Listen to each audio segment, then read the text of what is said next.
ಅಷ್ಟೇ ಅಲ್ಲ, ಬೆಳಗಾವಿಯಲ್ಲಿ ಬಾಣಂತಿಯನ್ನ ಹೊರಹಾಕಿ ಮನೆ ಸೀಸ್ ಮಾಡಲಾಗಿದೆ. ಕೆಡಿಪಿ ಸಭೆಯಲ್ಲಿ ಮೈಕ್ರೋ ಫೈನಾನ್ಸ್ನ ಕಿರುಕುಳದ ಬಗ್ಗೆ ಪ್ರಸ್ತಾಪ ಆಯಿತು. ಸಚಿವ ಸತೀಶ್ ಜಾರಕಿಹೊಳಿ ನೇತೃತ್ವದಲ್ಲಿ ನಡೆದಂತಹ ಸಭೆ ಅದು. ಆ ಸಭೆಯಲ್ಲಿ ಬಾಣಂತಿಯನ್ನ ಹೊರಹಾಕಿದಂತಹ ಪ್ರಕರಣ ಪ್ರಸ್ತಾಪ ಆಗಿದೆ. ಸಭೆಯಲ್ಲಿ ವಿಷಯವನ್ನ ಪ್ರಸ್ತಾಪಿಸಿದ್ರು ಎಂಎಲ್ಸಿ ನಾಗರಾಜ್. ಈ ಫೈನಾನ್ಸ್ ಕಂಪನಿಯ ಲೈಸೆನ್ಸ್ ರದ್ದು ಮಾಡಬೇಕು ಅಂತ ಆಗ್ರಹ ಕೇಳಿ ಬರ್ತಾ ಇದೆ. ಮಧ್ಯವರ್ತಿಗಳಿಂದಾಗಿ ಜನ ಮೋಸ ಹೋಗ್ತಾ ಇದ್ದಾರೆ. ಈ ಕಿರುಕುಳ ನೀಡೋರ ವಿರುದ್ಧ ಕ್ರಮ ಕೈಗೊಳ್ಳುತ್ತೀವಿ ಅಂತ ಡಿಸಿ ಎಸ್ಪಿ ಹೇಳ್ತಿದ್ದಾರೆ. ಬೆಳಗಾವಿಯಲ್ಲಿ ತಾರಿಹಾಳದಲ್ಲಿ ಬಾಣಂತಿ ಸೇರಿದಂತೆ ಮನೆಯವರನ್ನೆಲ್ಲ ಹೊರಹಾಕಿ ಮನೆಯನ್ನ ಸೀಸ್ ಮಾಡಲಾಗಿತ್ತು. ಈ ವಿಷಯವನ್ನ ಪರಿಷತ್ ಸದಸ್ಯ ನಾಗರಾಜ್ ಅವರು ಪ್ರಸ್ತಾಪಿಸಿದ್ರು.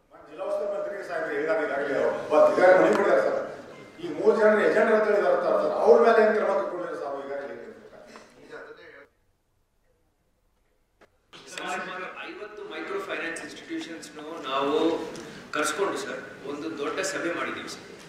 ಅದರಲ್ಲಿ ನಮ್ಮ ಕಾಕತಿ ಪೊಲೀಸ್ ಸ್ಟೇಷನ್ ಇನ್ಸ್ಪೆಕ್ಟರ್, ಅಲ್ಲಿಂದ ಎಲ್ಲ ಇನ್ಸ್ಪೆಕ್ಟರ್ಸ್ ಜೊತೆನಲ್ಲಿ ನಮ್ಮ ಪೊಲೀಸ್ ಕಮಿಷನರ್ ಸಾಹೇಬ್ರನ್ನು ನಾವು ಕೂರಿಸ್ಕೊಂಡು ಒಂದು ಮೀಟಿಂಗ್ ಮಾಡಿದ್ದೀವಿ.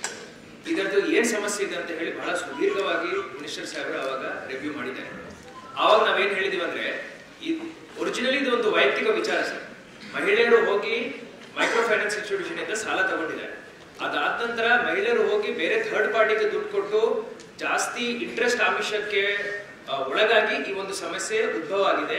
ಎಲ್ಲ ಮಹಿಳೆಯರು ಒಪ್ಕೊಂಡಿದ್ದಾರೆ ಸರ್. ನಮ್ಮ ಎದುರುಗಡೆ ಬಂದು ಎಲ್ಲರೂ ಇದೇ ಹೇಳಿದ್ದಾರೆ, ಹೌದು ನಾವು ಮೋಸಗೊಂಡಿದ್ದೀವಿ, ಯಾರು ಬಂದ್ರು ನಮ್ಗೆ ಈಗ 50% ಇಂಟ್ರೆಸ್ಟ್ ಕೊಡ್ತೀವಿ ಅಂತ ಹೇಳಿದ್ರು, ಹಾಗೂ ನಮ್ಮ ಎಂಟೈರ್ ಸಾಲನ್ನು ನಾವು ತೀರಿಸ್ತೀವಿ ಅಂತ ಹೇಳಿದ್ರು, ಆ ಆಮಿಷಕ್ಕೆ ನಾವು ಮೋಸ ಆಗಿದ್ದೀವಿ ಅಂತ ಹೇಳಿದ್ರು. ಇದನ್ನು ಹೊರತುಪಡಿಸಿ ಅವಾಗ ಮಿನಿಸ್ಟರ್ ಸಾಹೇಬರು ಮತ್ತೆ ನಾವೆಲ್ಲರೂ MFIs ಏನ್ ಹೇಳಿದೀವಿ ಅಂದ್ರೆ, ಒಂದು 3 months ಕಾಲಾವಕಾಶ ಕೊಡ್ರಿ, ಇವರಿಗೆ ತೊಂದರೆ ಕೊಡಬೇಡಿ ಅಂತ ಮೈಕ್ರೋ ಫೈನಾನ್ಸ್ ನವರಿಗೆ ಕರೆದು ವಾರ್ನ್ ಮಾಡಿದ್ದೀವಿ. ಸದ್ಯಕ್ಕೆ ಯಾವುದೇ ರೀತಿಯ ಕಾಟ ಕೊಡಬಾರ್ದು ಅಂತ ಹೇಳಿ. ಇದರಲ್ಲಿ 2 ರೀತಿಯಾದ ಸಮಸ್ಯೆಗಳು ಕಾಣ್ತಾ ಇದೆ ಸರ್. ಒಂದು, ಮೈಕ್ರೋ ಫೈನಾನ್ಸ್ ಇನ್ಸ್ಟಿಟ್ಯೂಟ್ನಿಂದ SSGಗಳದ್ರು ಸಾಲ ತಗೊಂಡು ತೀರಿಸದೇ ಇರುವಂಥದ್ದು. ಇನ್ನೊಂದು ಚೀಟಿಂಗ್ ಆಗುವಂಥದ್ದು ಸರ್. ಈ ಚೀಟಿಂಗಿಗೆ ನಾವು ಆದಷ್ಟು ಅವೇರ್ನೆಸ್ ಮೂಡಿಸೋದು ಮತ್ತು ಸ್ವಲ್ಪ ಮಟ್ಟಿಗೆ ನಮ್ಮ ಜನರಲ್ಲಿ ಇರ್ತಕ್ಕಂಥ ದುರಾಸೆ ಕೂಡ ಕಾರಣ. ಈಗ ಯಾರೋ ನಿಮ್ಮ ಹೆಸರಲ್ಲಿ ಲೋನ್ ತಗೊಂಡು ನಾವು ತೀರಿಸ್ತೀವಿ ಅಂತಂದಾಗ ಅದಕ್ಕೆ ಅವರು ಯಾವುದೇ ಕಾರಣಕ್ಕೂ ಒಪ್ಕೊಳ್ಬಾರ್ದು ಸರ್.